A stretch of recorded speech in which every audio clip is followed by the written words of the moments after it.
Rickshaw चलाते हैं, बहुत ही लो इनकम ग्रेड के लोग हैं और आपस में ही रहते थे और कहीं छोटा मोटा काम किया करते थे आपस में, जैसे लेबर का काम है, ई रिक्शा चलाने का काम है। इस तरीके से कोई परमानेंट काम भी नहीं था, टाइम टू टाइम चेंज भी करते रहते हमारे संबंध सर कब से थे? थे। ये एक आध साल से थे और उसी बात में लेकर के काफ़ी तनाव रहता था आपस में इन लोगों का, और कई बार इन लोगों ने समझाने का भी प्रयास किया कि उसको ना करे, ऐसा पारिवारिक मामला है, फिर भी वो नहीं मानने को तैयार था, इसलिए इन लोगों ने ये घटना घटी।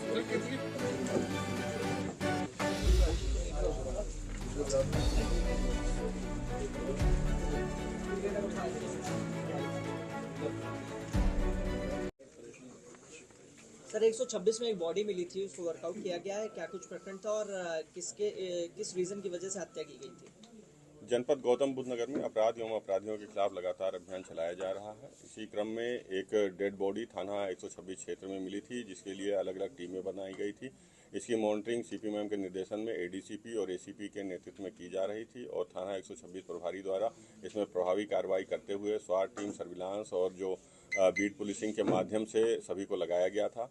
ये घटना का सफल अनावरण करते हुए इसमें 3 अपराधी जो मुख्य थे उनको गिरफ्तार किया गया है। जब गहनता से पूछताछ की गई तो पता चला जो मृतक अजय मुखिया है वो और उसका रिश्तेदार, 2 रिश्तेदार जो थे, वो साथ में उनके रहते थे। 3 अगल बगल के झोपड़ियों में रहते थे और पारिवारिक संबंध थे आपस में। इसी बीच में कुछ अवैध संबंध उनके परिवार के बीच में बन गए, जिससे कि ये लगातार उनको प्रताड़ित होना पड़ रहा था।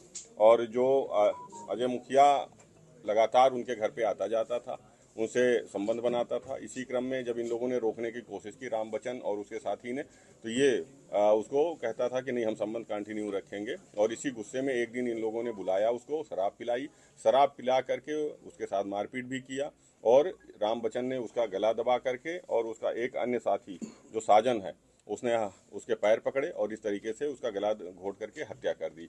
अभी 2 मुख्य अपराधी और इनके साथ एक सह अभियुक्त जो अशोक है वो भी गिरफ्तार हुआ है। अभियुक्त जो अशोक है उसने लाश छिपाने में इनका साथ दिया था, अपने ई रिक्शा से लाद करके ले गया था और पुस्ता रोड पे नहर की तरफ उसने उसको डाल दिया था।